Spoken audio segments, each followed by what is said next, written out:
Nagaa Waaqayyoo isiniif haa baay'atu hordoftootaaf daawwattoota televezyiinii mo'aa. Kun qophii xiinxala kitaabaa torbeetti yeroo kana isiniif dhiyaatudha.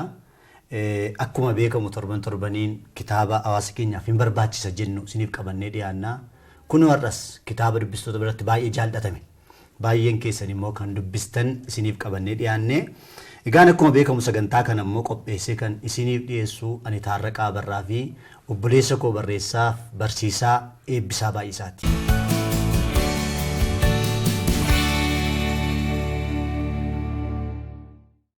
Egaa dhaggeeffattoota keenya sagantaan keenya jalqabee jira. Sagantaa guyyaa irraa keessatti kitaaba xiinxalaaf qabannee dhufne qabnaa. Isa dura Taarree baga nagaan dhufte. Tis baga nagaan eeddee jechuu koo dura siinis baga nagaan dhufte waan jedhe gaariidha. Har'a keessummaan xiinxala kitaabaa keenyaas maaliif kitaaba baay'ee dubbistoota biratti jaalatamummaa guddaa horate gaafa jennu kitaaba kamii jechuu danda'u dhaggeeffattoota keenya fi daawwattoota keenya. Kitaabi kun kitaaba daandii mo'attootaa jedha. Kitaabi kun amaloota mo'attootaa wal fakkeessan salgan jedha. Qabxii gurguddaa sagal kitaaba qabuuf kitaaba baay'ee jaallatamummaa guddaa horateedha.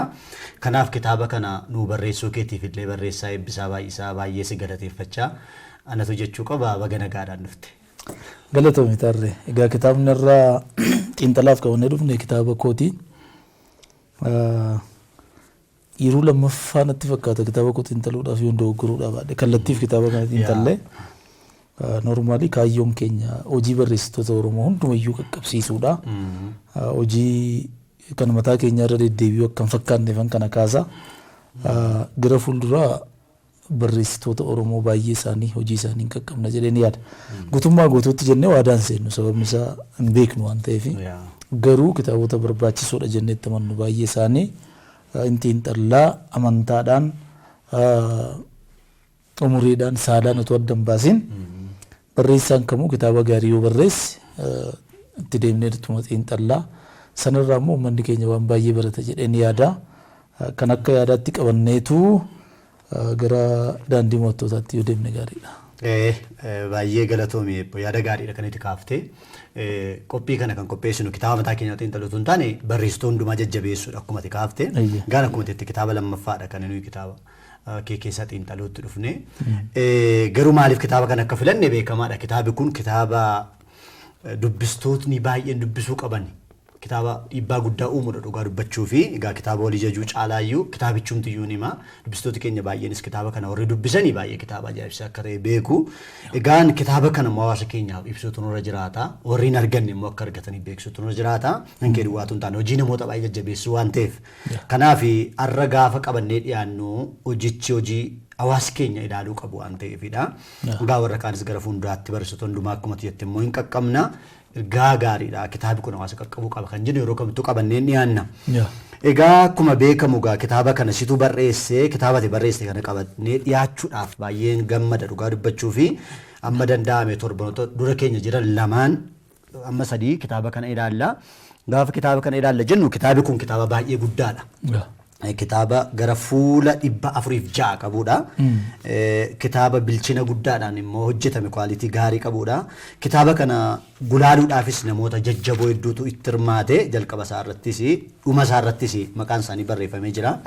Akkuma beekamu gaazexeessaa barreessaa hangafaa Dhaabaa Wayyeessaa yookaas namoo daandii kitaaba kana gulaaleera gaazexeessaa VOA jechuudha.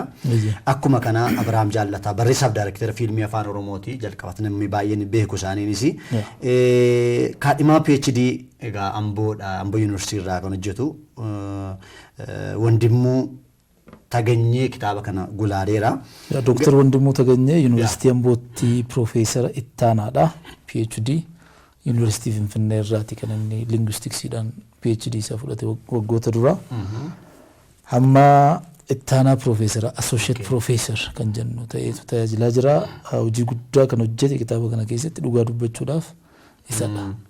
Beeka baay'ee.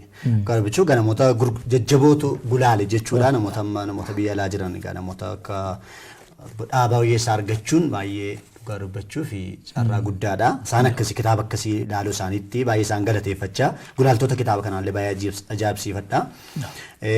Kanatti aansee egaa kitaabni kun kitaaba addaati. kitaaba kee keessaa tu kitaaba kana irratti darbin xiqqoosee waa'ee kitaaba kanaa dubbachuutu nurra jiraata. Ati kitaaba kana gara jalqabaa irratti kaaftee kitaabota 45 ol barreessiteetu gara 47 kan itti gaajirtu akkam beekutti isa keessaa kitaaba kana kitaaba addaattiin ilaalaa jetteetta. Maaliif si biratti kitaabi kun kitaaba addaa maaliif ta'e? Gaaffii gaariidha taarree. Kitaabni kun akka addaatti kan ilaalu maaliifi kitaabota nu barreesse kamuu caalaa yeroo dheeraa fudhadhee kan hojjedhe kitaaba kana. Kitaabonni saayikooloojii baay'een afaan Ingiliziin kan barreeffaman baay'een jiru. Kitaaba kana kan fakkaatan jechuudha. Garuu baay'een isaanii kontekstii biyya keenya keessatti kan barreeffaman. Kanaaf dubbistoonni keenya gaafa dubbisan wanti baay'een hin galuuf maaliifi addunyaa biyyoota biraa keessatti waan barreeffameef jechuudha.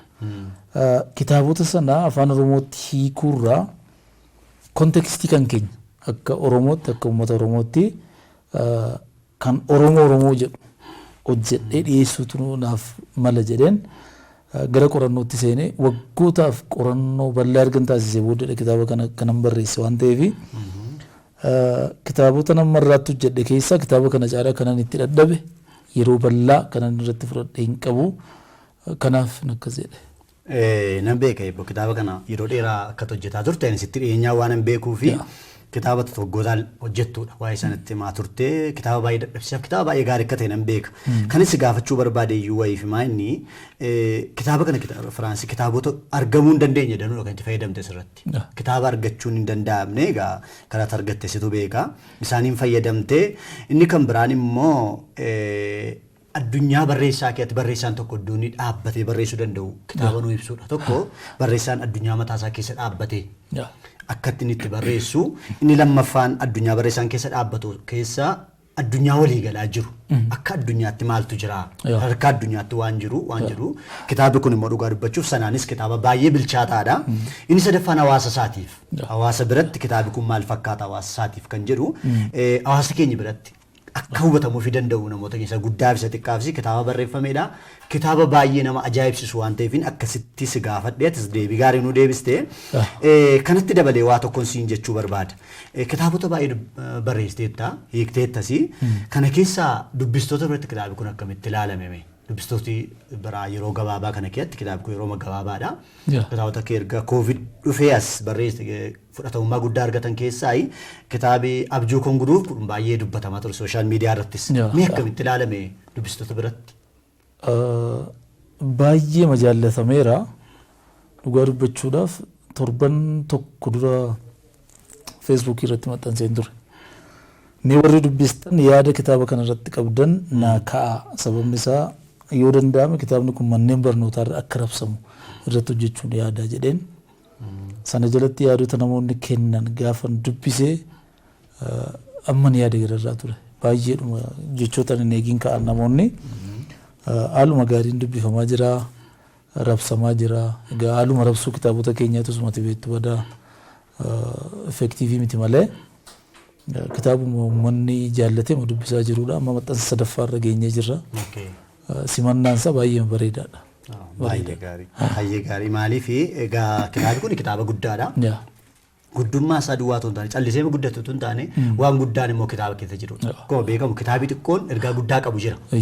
Kitaaba guddaa immoo ergaa guddaati kan arganne jira. Garuu kitaabi kun dhugumaa dubbachuuf kitaaba guddaati akkuma guddina isaa waan guddaa irraa bartuudha. Hawaasi keenya immoo waa tokkotu jira egaa kitaaba akka barreessaatti waan hin beeku. Kitaaba kee baay'ee volumii xiqqoo qabu fuula dhibbaa wayii qabu baay'ee bitee dubbisa karaa irratti sinamni. Waan lama laalaa natti fakkaata hawaasi keenya. Tokko gatii isaatu gadi bu'aadha. Gatii salphaamatti bitata gaan jiru ergaa isaa gadi bu'aadha jechuutu hin taane inni lammaffaan immoo dafee fixuu barbaada. Kanaaf egaa kitaaba akkasii filata. Hawaasi keenya kitaaba bituudhaaf gaafa birriin 100 ol ga'u kitaabicha ilaalee jaallateetu as galagalee ilaalee yoo 100 darbe ittiin bu'u. Yoo isaa gadi ta'e malee namoota baay'ee nama hundumaati yoo jechuu baanne namoonni murtaa'anii jiru.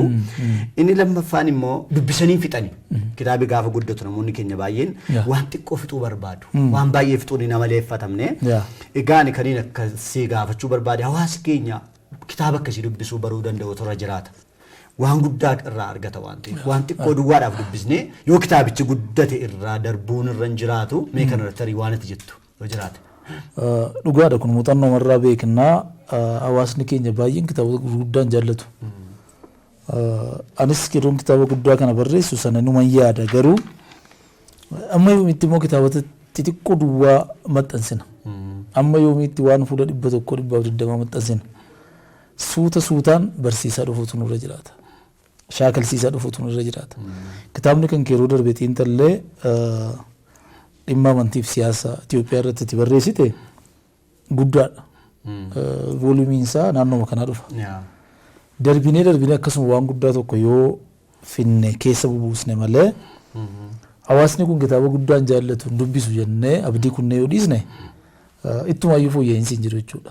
Kanaaf waan xixinnaa sana dhiyeessaa fi gidduutti garuu kitaaba gurguddaa fidu. Sababni isaa gara fuulduraatti abjuu gurguddaa qabna. Namoota insaayikilopiidiyaa Oromoo hojjenna. Voolumii 12-13 hojjennee lafa keenya jennee yaadudha. Insaayikilopiidiyaan tokko fuula 1,000 lakkaa'amuu qabu. Kanaafuu qopheessuu danda'utu irra jiraata Oromoon.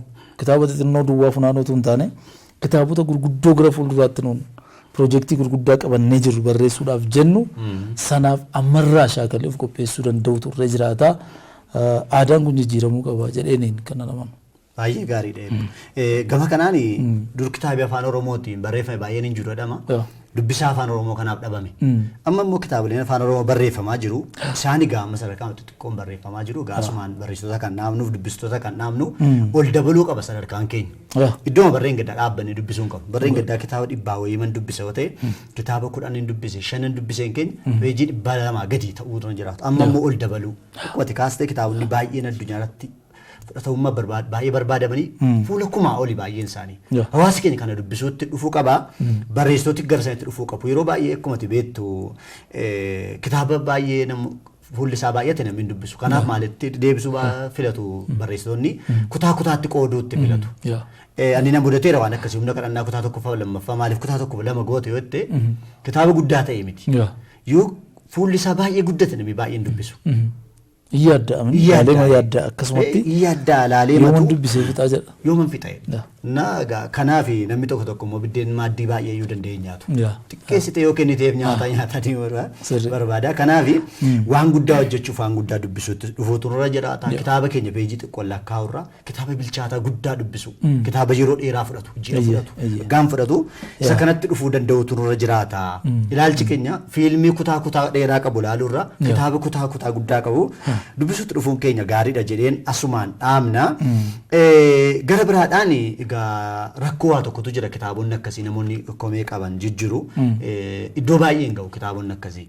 Amma gaafa miidiyaadhaan xiinxallee baanu namoonni kitaabicha irratti yaada isaan kennanii nu bira hin geenye jedhu kitaaba kanaaf komeen jirullee duubaan kanumadha. Kitaabi sun baay'ee hin qaqqabne maal gochuu yaaddeerta gara fuuldura sagantaa xiqqaa kitaabota akkasii kana Oromiyaa keessa yoo xiqqaate iddoo garaagaraa qaqqabsiisuuf akkasuma immoo namoota hawaasa keenya biyya garaagaraa jiruuf miidiyaa hawaasa karaa inni qaqqabuu danda'u fakkeenyaaf Amaazon irraa kaa'u namoota garaagaraatti raabsuun eebbisaan maal yaadaa jira kanarratti.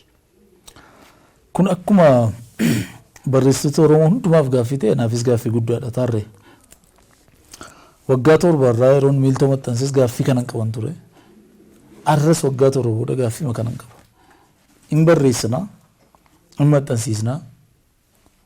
Irrabsinu maaliif irrabsinu aksisiisaan qabu. Bakka muraasa Finfinnee keessa jira kitaabi kunni. Naannoo godinootuma naannoo Finfinnee keessaallee jira jedhee kana dubbachuu danda'u naannoo Buraayyuu qofa.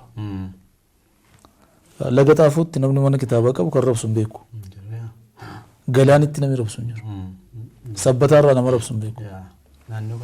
Sana jechuun baay'ee muraasa jechuudha. Yeroo tokko maallee aannanuuni barreessaan Oromoo tokko kitaaba 1,000 kan 2,000 barreessee waggaa 2-3 qabatee gaafa taa'u uummatichatu hin dubbisu jenne yaan. Rakkoon guddaan jiru garuu dubbisuu dhabuu uummatichaatu hin taane uummanni kitaaba hin argan. Amma irraatti kitaaba 40 wayii kana maxxanseanii godina Gujiitti kitaaba tokko yoo ergee hin beeku. Karaa biraa argatu ta'e hin beeku malee karaa koo hawaasni Gujii jiru haa dubbisuu kitaaba hin ergee hin qabu. Sababni aksesiisaan qabu. Namachi rabsuus hin qabu. Godina Booranaatti kitaaba tokko ergee hin beeku. Harargeetti ergee hin beeku. Wallootti ergee hin beeku. Isa fagoo dhiisii as Fiicheetti kiiloomeetirii 400 irra magaalaa Fiicheetti kitaaba tokko ergee hin beeku. Sana jechuun kitaabni nuyi maxxansinu nama ga'aan jiru jechuudha. Bakka baay'ee muraasa duwwaa. barreessaan Oromoo erga kitaaba maxxansee booda nama beeku duwwaatti erga. Namni tokko nama muraasa kan inni beeku. Akka walitti siqutti hiriyoota isaatti kenneetu kitaaba 1,000 2,000 rabsee dhiisa achumaan irraanfatama jechuudha. Gaaffiin kun gaaffii keenya duwwaa ta'uu irra hin jiraatu. Gaaffii uummata Oromooti gaaffiin kun. Maaliif akkuma argite sooshaal miidiyaa irratti gaafa qola kitaabaa maxxansinu yaadni nu dhufu hundumtuu nu biraan ga'u kan jedhudha akkuma amma kaaste. Sirrii gaaffiin sun. Uummanni keenya baadiyyaa jiru kitaaba argatee dubbisuu hin danda'u. Rakkina kana hundee irraa furuu barbaachisa. Rakkina kana furuudhaaf immoo barreessitoonni qofaa isaanii waa gochuu hin danda'an. Barreessaan nama tokko kitaaba tokko hojjetee bakka hundatti deemee mana kitaabaa banuu hin danda'u. Rabsuu hin danda'u qofaasaa humna isaa oolee jechuudha. Sadarkaa dhaabbilee adda addaatti irratti hojjetamuu qaba. Warra akka waldaa barreessitoota Oromiyaa yoo karaan isaa jiraate isaan carraaquu danda'utu irra jiraata. Warra akka waajjira aadaa fi turizimii Oromiyaa. Warra akka bulchiinsa mootummaa naannoo Oromiyaa. Isaani kan laayinii diriirsuu qabu jedhanii yaadu. Sadarkaa dhaabbataatti walitti dhufanii fakkeenyaaf baay'ee salphaadha wanti kun. Godinoota Oromiyaa keessa jiran hundumaa keessa naannoo godina 21tu jira. Godinoonni kun magaalota tokko qabu magaalota gurguddoo. Magaalota 21 kana keessatti mana rabsa kitaabaa tokko duwwaa yoo banne rakkina kana hundee irraa furuu dandeenya. Maaliif godina tokko keessa magaalaa tokko keessa manni kitaabaa yoo jiraate kitaaba kan rabsu aanolee naannoo sana jiran akka salphaatti qaqqabsiisuu hin danda'a. Namni godina Gujii irraa Finfinnee dhufee kitaaba bituu irraa magaalaa Bulee Horaa irraa kitaaba argachuutu baay'ee salphaadha. Kanaaf itti yaadamee waliin mari'atamee yoo kan hojjetamu ta'e salphaatti hiikamuun hin danda'ama. Hamma sana hin taanetti garuu barreessaan Oromoo 1-2 walitti dhufee waan gochuu danda'u hin qabu. Gaaffiin kun gaaffii mataa itti fufa jechuudha. Baay'ee gaariidha eebbo. Egaa dhugaa dubbachuuf waan baay'ee nuu kaafteeti. Warri hojjechuu danda'an keessaa qaamota 3 kaasteetta. Isaanitti dabalee manneen amantii illee hin danda'u. Manneen amantii sadarkaa olaanaa jiran naannoo jirtuun kitaabaa banu. Sadarkaa waldaatti illee mana kitaabaa tokko qabaachuu murteessaadha baay'ee. Dhaloonni yoo dubbise jijjiirama guddaa fida. Dhaloota duwwaatu hin taane tajaajiluyyuu inni amanuyyuu. Kanaaf isaanis hojjechuu danda'u. Egaa nama danda'e barreessitoota fala garaagaraa faluu danda'u. Kanaafan kaasuu yaale maaliif yeroo baay'ee miidiyaatti xiinxallee xiinxala kitaaba kanaatti hin seenin kan hin kana kaasee fi eessaa arganne. Kanaaf egaa fala biraa faluunis itti yaadamuutu irra jiraata. Kana kanumaan yoo darbine gaariidha. Gara kitaaba kanaatti dhufnee waa xiqqoo jalqaba kanaa ilaalleetu gara torbanoota fuula keenya duratti immoo kitaaba kana qoonnee ilaaluutti dhufna. Kitaaba kanaa fi waa tokko jetteeti. Amaloota mootota wal fakkeessan salganetti. Kitaabi kun boqonnaa 9 qaba. Waliigala isaa ilaallee isa kaan torbeetti ilaalla seennee. Maalirraa kaateetu salgan kana cuunfitee fudhachuu dandeesse? Salgan kana adda baasuudha yeroo dheeraa kana jalaa fudhate kitaaba kana gaafa hojjedhu hojii tokkorra yeroo dheeraa dabarsuun jaalladhu. Amma hin danda'etti waan an gochuu qabu hundumaa godhee dafee xumuruun jaalladha. Jireenyuma kootu akkasii. Kitaaba kana garuu akka sanatti fixuu hin dandeenye. Kitaabota baay'ee dubbisuun irra ture. Namoota immoo milkaaniiru jedhee yaadu haasofsiisuutu irra ture. Seenaa keessallee galmeelee seenaa tokko ilaaluutu irra ture. Walumaa gala kontekstii biyya kanaa keessatti namoonni mo'ataniiru jedhu. Milkaa'aniiru. Milkaa'inni hiika dhaabbataa ta'e hin qabu. Tokkoof tokko lama akka jennu deebii dhaabbataa hin qabu. Maaliif akka abbaan ilaalutti waan ta'eef. Namni atileetii beekamaa ta'uu yaadu tokko isaaf namni milkaa'ee atileetii beekamaa. Milkaa'ina ija atileetiin ilaala jechuudha. Namni barreessaa cimaa ta'uu immoo isa biratti eenyutu milkaa'e gaafatettu barreessaa cimaa. Waanuma haala keessa jiruun hiika waan ta'eef namni jechuudha.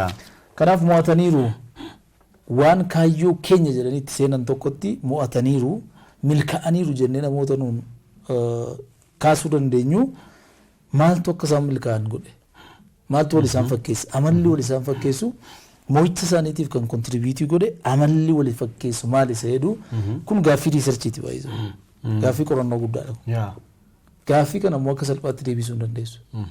Gaaffii achi baatee nama 2-3 asoosiiftee ati torban ofitti barreessitee fixxu miti. Gaaffii yeroo bal'aa fudhatu. Kanaafan yeroo dheeraa fudhadhee waggootaan yeroo lakkaa'amutti kanaan hojjedhee fite. So gaafan qoradhu namoonni nu milkaa'aniiru jennee yaadnu hundumtuu amaloota kana salganiin irratti arga. Salgan isaanii keessaa tokko gaafa hafu bakka jedhame sana kan hin geenye baay'eetu jiru. Kanaaf kun dirqama amaloonni kun qabaachuun nurra jira, developii gochuun nurra jiraata milkaa'uudhaaf. Kaayyoo keenyatti milkaa'uuf mo'achuuf amaloota kana qabaachuu qabna jedhee kanan adda baase qorannoodhaan salgan kana qabxiileen salganiin bira ga'e kana immoo akka namoota bira ga'uuf bifa kitaabaan hojjedhe jechuudha. Baay'ee waan gaariidha. Maaliifan kaasee isa tokko maaliif 8 hin taane maaliif 10 hin taane jechuu danda'a namni. Wantooti kun baay'ee murteessoodha dhugaa dubbachuuf egaa kitaaba kana dubaras yeroo meeqa dubbisee kitaaban quufamneedha. Maal moo'uuf kan jedhuuf jireenya kam keessatti iyyuu namni addunyaa biyya lafaarra jiraatu keessatti kan daldalee moo'uudhaaf daldalatti nama milkaa ta'uudhaaf wanti kun sargan waan murteessoodha. Addunyaa geggeessummaa keessatti addunyaa barumsaa keessatti hojii kam hojjechuudhaaf namni tokko jireenya milkaa'aa jiraachuudhaaf wantoota kana kaasuu baruu danda'u irra jiraataadha. Dhugaa dubbachuuf egaa waan guddaadha kan inni kaasu. Waa tokkoon kaasa waa'ee namicha waa'ee qurupheetii fi leencaa barreesse kana seensa irratti. Roger Bannister. Yoo dubbistoota keenya kana hordoftoota keenya kana dubbise gaariidha jedhee yaada. Seensa irra jira akkasidha.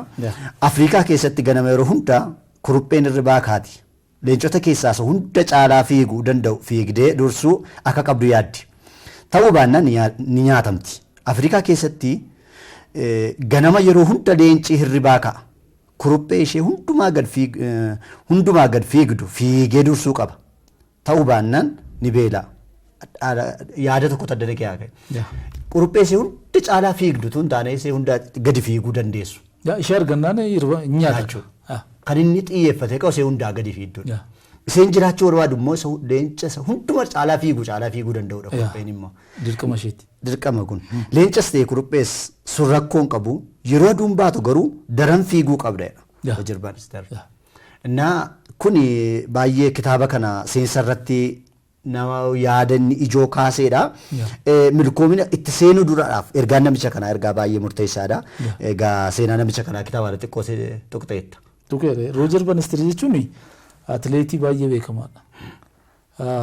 Sana boodas jijjiirateera. Seenaa atileetiksii addunyaa keessatti wanti amanamu tokko jira. Dhalli namaa fageenya maayilii tokko daqiiqaa 4 gaditti fixuu hin danda'u. Kana namni hundumtuu namana. Atileetonnis warri atileetota leenjisanis nama kan ta'e hundumtuu kan amana. Bakka humna namaa ol maayila tokko daqiiqaa 4 gaditti fixuu hin danda'u namni jedhamee waan tuqaan kaa'ame inni nan danda'a dheeke. Nan xumura dheeke. Shaakaluu jalqabee seenaa keessatti yeroo jalqabaaf riikardii kana cabsee atileetii jalqabaa ta'e. Wanti baay'ee nama ajaa'ibu namichi kun kana hojjetee booddee riikardii kana cabsee waggaa 10 keessatti atileetota dhibbootaan lakkaa'amantu cabse. Rakkinni jiru rakkina ilaalchaati jechuudha. Hin danda'amu jedhee mal dhiise namni hundumtuu malee. Roger Bannister jechuun nama ilaalcha kana cabsee yeroo jalqabaatiif fageenya maayilii tokko daqiiqaa 4 gaditti galeedha. Booddee immoo atileetiksii dhiisee niirooloojistiin taa'edha. Niirooloojii namaa kana qo'achuutti ka'e nervii namaa kana. Sanarrattis immoo argannoo gurguddaadha kan inni galmeessise nama milkaa'eera jedhamudha. Namichi kun falaasamni jireenya keetii maal jedhaniitu gaafatan gaazexeessitoonni. Sanarratti kan inni kana dubbate. Waa'ee leencaaf waa'ee kuruphee jechuudha. Egaa ajaa'iba dhugaa dubbachuu fi namni ammoo yoo jedhee egaa wanti inni hin dandeenye jiru namichi kun kana kan inni nuu ibsu jireenya moo'ichaa jiraachuudhaaf maal gochuu akka qabuuf jireenyi namicha kanaa fakkeenya guddaa nuuf ta'a. Egaa nus jireenya keenya keessatti waan fedhe moo'uudhaaf humna bu'uu hin qabnu kitaabi kunis kanuma nutti hima. Egaa guyyaa har'aati kitaaba kana itti seennee ilaaluu torbeema tokko jennee yoo eegalle gaarii natti fakkaata. Guyyaa har'aaf sagantaa keenya kanuma irratti guduunfinee torbee kitaaba kanatti seennee bal'inaa yoo ilaalle gaarii natti fakkaata. Hin dandeenya. Baay'ee gaariidha. Innaa kanaaf hordoftoota keenya kitaabi kun kitaaba baay'ee barbaachisaadha. Torbee kitaaba daandii mo'attootaa kana moo'uudhaaf maal gochuu akka qabnu qabxii 9 isaan kana adda baafnee guyyaa lamaan qoonnee isiniif dhiyeessina. Sagantaa kana yaadaan yeroo keessan aarsaa gootanii akka nu hordoftan asumaan affeerraa isinii godha. Maaliif kun isin hin darbin. Maal hubachuutu nurra jiraata waan jedhu hawaasi keenya biroo jiraata. Sana booda kitaaba kana akkamitti akka argachuu dandeessan isinillee gama keessanii carraattanii achi argattu kana isiniin jechuu keenya caalaa isinis kallattii argachuu dandeessaniin kitaaba kana argattanii akka dubbistan dubbisuudhaan immoo yeroo kitaaba kana xiinxallu akka nu wajjin nu faana buutan ilaaltan isiniin jenna. Kanaaf qophii keenya guyyaarraa kanumaan gara xumuraatti yoo dhufne gaariidha. Ulfaadha. Ayyee kabajamtoota daawwattoota televizyiinii Mo'aa kun qophii xiinxala kitaabaati. Sagantaan keenya guyyaarraa kana fakkaata ture. Torban dhufuu xiinxala kitaaba kanaa qabannee kan dhiyaannu ta'a. Guyyaarraa ogeeyyota istiidiyoo keenya bulaan keenya Fiqir Waayilee fi Abdii Qalbeessaa wajjin ta'uudhaan sagantaan qopheessine kana fakkaata. Torban kun torban nagaa isiniif haa ta'u. Torbee dhufu walitti deebina.